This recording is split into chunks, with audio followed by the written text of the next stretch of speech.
मेरा सौभाग्य है कि मुझे असम की संस्कृति, यहां की बोडो परंपराओं को करीब से देखने का अवसर मिलता रहा है। प्रधानमंत्री के तौर पर जितना मैं असम आया हूं, पहले कोई पीएम नहीं आया है। मेरी हमेशा इच्छा रहती है असम की कला और संस्कृति को बड़ा मंच मिले। भव्य आयोजनों के जरिए इसकी पहचान देश और दुनिया में बने, इसके लिए पहले भी लगातार प्रयास होते रहे हैं। बड़े स्तर पर बिहू से जुड़े आयोजन हो, झुमोर बिनोंदिनी की अभिव्यक्ति हो,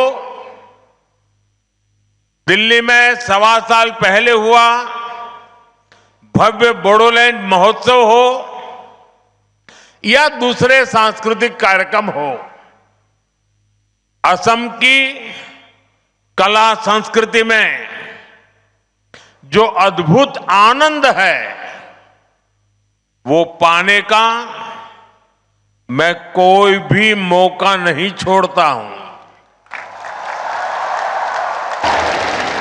आज एक बार फिर बागुरुम्बा का ये आयोजन होने जा रहा है। ये आयोजन बोडो पहचान का जीवंत उत्सव है। ये बोडो समाज का, असम की विरासत का सम्मान भी है। मैं आयोजन से जुड़े सभी लोगों और विशेष रूप से सभी कलाकारों को शुभकामनाएं देता हूं, बहुत बहुत बधाई देता हूं। साथियों, बागुरुम्बा दहो ये केवल एक उत्सव नहीं है, एक माध्यम है हमारी महान बोडो परंपरा को सम्मान देने का। ये एक माध्यम है बोडो समाज की महान विभूतियों को याद करने का। बोडोफा उपेंद्रनाथ ब्रह्मा, गुरुदेव कालीचरण ब्रह्मा, रूपनाथ ब्रह्मा, सतीश चंद्र बसुमतारी, मोरादम ब्रह्मा, कनकेश्वर नरजरी, ऐसे अनेक महान व्यक्तित्व रहे हैं जिन्होंने सामाजिक सुधार, सांस्कृतिक पुनर्जागरण और राजनीतिक चेतना को मजबूती दी है। इस अवसर पर मैं बोडो समाज के सभी महान व्यक्तित्वों को श्रद्धापूर्वक नमन करता हूं। साथियों, भाजपा असम की संस्कृति को पूरे भारत का गौरव मानती है। असम के अतीत, असम के इतिहास से ही भारत का इतिहास पूरा होता है और इसलिए भाजपा सरकार में बागुरुम्बा दहो जैसे इतने बड़े भव्य उत्सव होते हैं। बिहू को राष्ट्रीय पहचान दी जाती है। हमारे प्रयासों से छोराई देऊ मोईदाम को यूनेस्को की विश्व धरोहर सूची में स्थान मिलता है। असमिया भाषा को क्लासिकल भाषा का दर्जा दिया जाता है।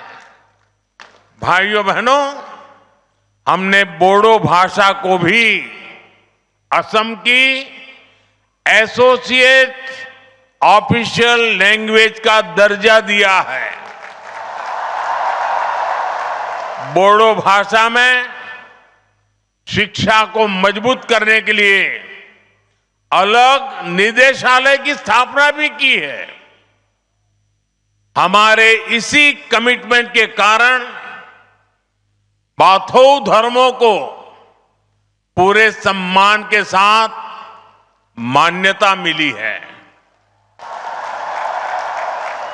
बाथौ पूजा पर स्टेट हॉलिडे घोषित किया गया है।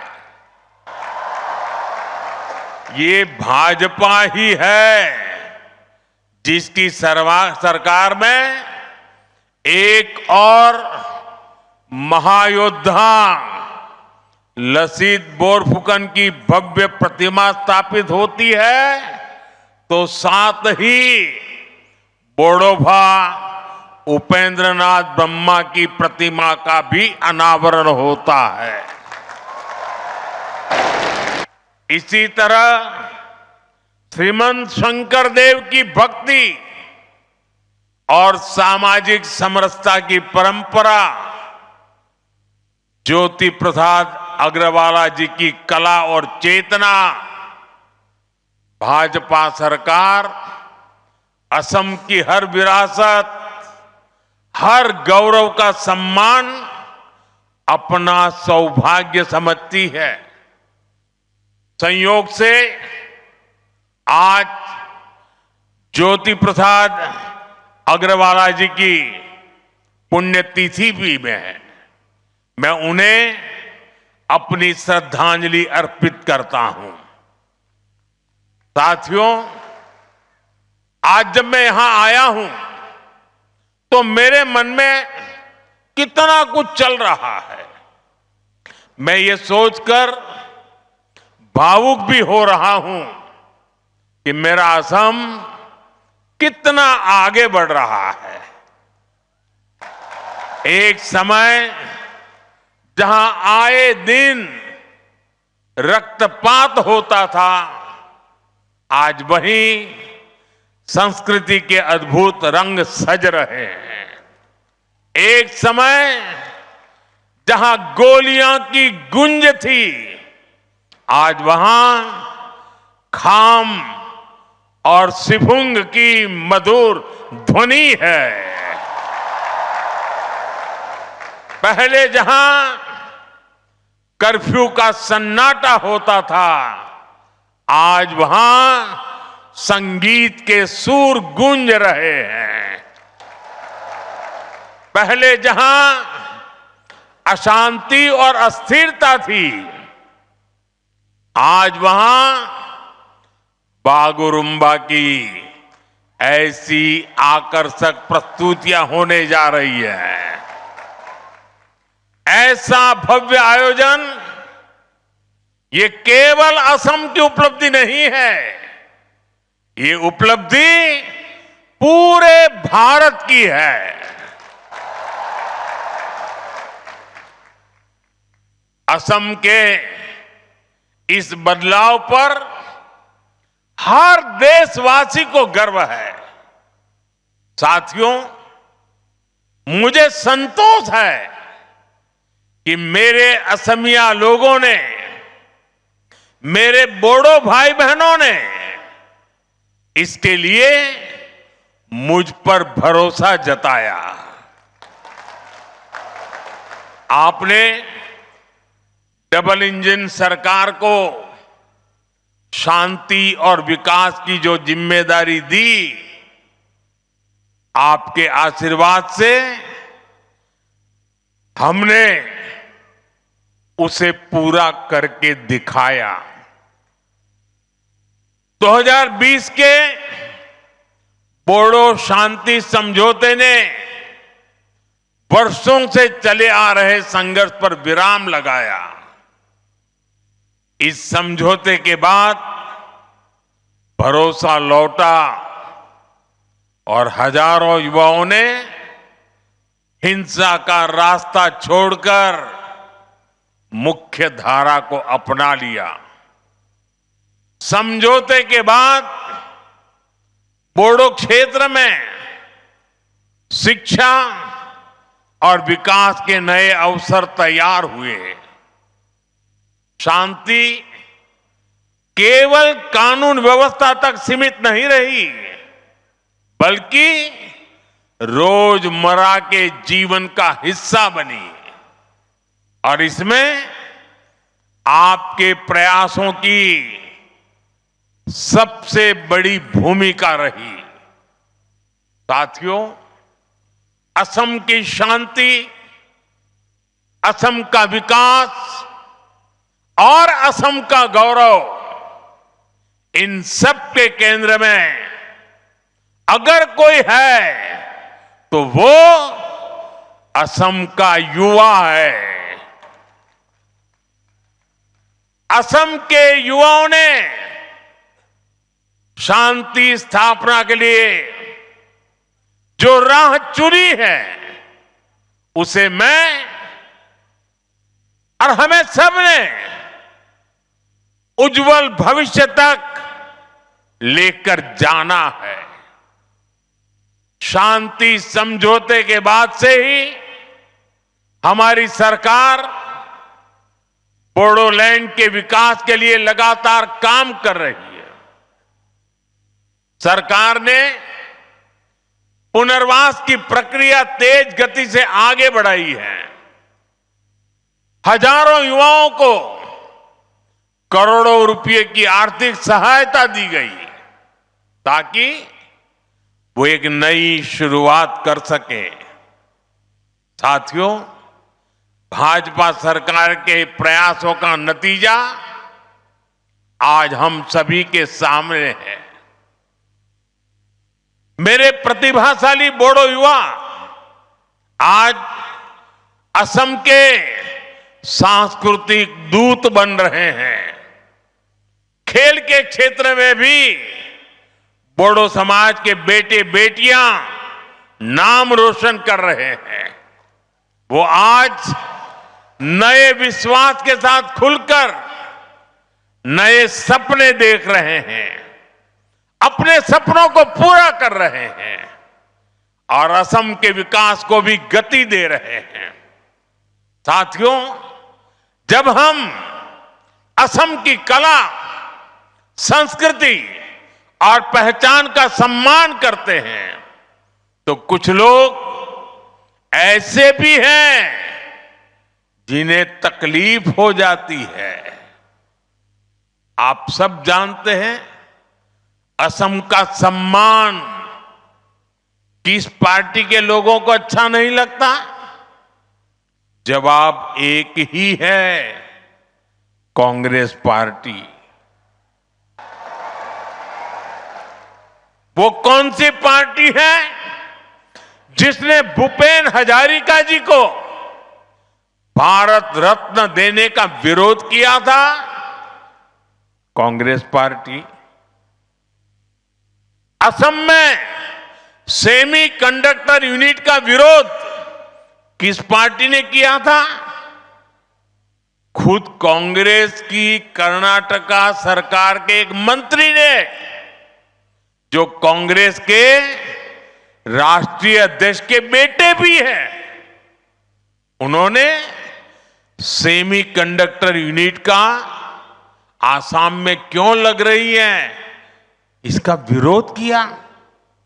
साथियों, आज भी मैं जब असम की संस्कृति से जुड़ी कोई चीज पहनता हूं, अगर गमोछा अगर मेरे साथ होता है, तो कौन सी पार्टी असम का मजाक उड़ाती है?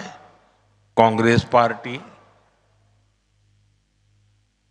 भाइयों बहनों, असम और बोडोलैंड क्षेत्र इतने दशकों तक मुख्य धारा से कटा रहा, इसकी जिम्मेदार केवल और केवल कांग्रेस ही है। कांग्रेस ने अपने सियासी फायदे के लिए असम में अस्थिरता पैदा की। कांग्रेस ने असम को हिंसा की आग में धकेला। आजादी के बाद असम के सामने भी चुनौतियां थी, लेकिन कांग्रेस ने क्या किया? कांग्रेस ने उन समस्याओं के समाधान खोजने की जगह उन पर सियासी रोटियां सेकी। जरूरत विश्वास की थी, लेकिन कांग्रेस ने विभाजन को बढ़ाया। जरूरत संवाद की थी, लेकिन कांग्रेस ने उपेक्षा की, बातचीत के रास्ते बंद किए। खासकर बोडोलैंड क्षेत्र, बोडोलैंड के लोगों की आवाज कभी ठीक से सुनी नहीं गई। जब जरूरत अपने लोगों के जख्म भरने की थी, जब जरूरत असम के लोगों की सेवा करने की थी, कांग्रेस तब घुसपैठियों के लिए असम के दरवाजे खोलकर उनकी आवाभगत में लगी रही। साथियों, कांग्रेस असम के लोगों को अपना नहीं मानती है। कांग्रेस के लोगों को विदेशी घुसपैठिए ज्यादा पसंद है, क्योंकि वो यहां आकर कांग्रेस का कट्टर वोट बैंक बन जाते हैं। इसलिए कांग्रेस के राज में विदेशी घुसपैठिए आते रहे, असम की लाखों बीघा जमीन पर कब्जा करते रहे और कांग्रेस सरकार उनकी मदद करती रही। मुझे खुशी है कि आज हेमंता जी की सरकार असम के लोगों के हक की लाखों बीघा जमीन को घुसपैठियों से मुक्त करवा रही है। साथियों, कांग्रेस ने हमेशा असम और पूरे पूर्वोत्तर को उपेक्षा की नजर से देखा है। जो कांग्रेस के लोग पूर्वोत्तर के ही विकास को जरूरी नहीं मानते थे, उनका ध्यान आखिर असम के विकास पर कैसे जाता। बोडो क्षेत्र की आशाओं अपेक्षाओं के बारे में उनको सोचने की फुर्सत कहां होती। इसलिए कांग्रेस सरकारों ने जानबूझकर इस क्षेत्र को मुसीबतों में धकेला। भाइयों बहनों, कांग्रेस के उन पापों को साफ करने का काम भी हमारी डबल इंजन सरकार कर रही है। आज यहां जिस रफ्तार से विकास हो रहा है वो आपके सामने है। आप देखिए, हमने Bodo Kachari welfare autonomous council का गठन किया। बोडोलैंड क्षेत्र में बेहतर विकास के लिए 1500 करोड़ रुपए का विशेष विकास पैकेज दिया गया। कोकराझार में मेडिकल कॉलेज और अस्पताल की शुरुआत हुई। तमुलपुर में भी मेडिकल कॉलेज के निर्माण को गति मिली। नर्सिंग कॉलेज और पैरामेडिकल संस्थानों के जरिए युवाओं के लिए नए अवसर बनाए। गोवर्धना, पार्वत जोरा और होरीसिंगा जैसे क्षेत्रों में पॉलिटेक्निक और ट्रेनिंग संस्थान भी बनाए गए। साथियों, बोडोलैंड के लिए अलग वेलफेयर डिपार्टमेंट और बोडोलैंड एडमिनिस्ट्रेटिव स्टाफ कॉलेज की स्थापना भी की गई। इससे बोडो समुदाय के कल्याण के लिए और बेहतर नीतियां बनाने में मदद मिल रही है। साथियों, भाजपा की सरकार ने दिलों की दूरियां मिटाई है, असम और दिल्ली की दूरी खत्म की है और बेहतर इंफ्रास्ट्रक्चर के जरिए असम में एक इलाके से दूसरे इलाके की दूरियां भी कम कर रही है। इन इलाकों में पहले पहुंचना मुश्किल होता था, आज वहां हाईवे बन रहे हैं, ऐसी सड़कें बनाई जा रही हैं जिससे क्षेत्र में नए अवसर खुले। कोकराझार को भूटान सीमा से जोड़ने वाली बिशपुरी सरालपारा सड़क परियोजना के लिए करोड़ों रुपए की व्यवस्था की गई है। कोकराझार से भूटान के गेलेफू तक प्रस्तावित रेल परियोजना भी एक और महत्वपूर्ण कदम है। हमने इसे विशेष रेलवे परियोजना घोषित किया है। हमने इसे एक्ट ईस्ट पॉलिसी का अहम हिस्सा बनाया है। इसके तैयार होने के बाद व्यापार और पर्यटन दोनों को बढ़ावा मिलेगा। साथियों, जब समाज अपनी जड़ों से जुड़ा रहता है, जब संवाद और भरोसा मजबूत होता है और जब समान अवसर हर वर्ग तक पहुंचते हैं, तब सकारात्मक बदलाव दिखाई देते हैं। असम और बोडोलैंड की यात्रा उसी दिशा में आगे बढ़ रही है। असम का आत्मविश्वास, असम का सामर्थ्य और असम की प्रगति से भारत की ग्रोथ स्टोरी को नई शक्ति मिल रही है। आज असम तेजी से आगे बढ़ने वाले राज्यों में अपनी पहचान बना रहा है। असम की अर्थव्यवस्था गति पकड़ रही है। इस विकास में, इस बदलाव में बोडोलैंड, यहां के लोग अहम भूमिका निभा रहे हैं।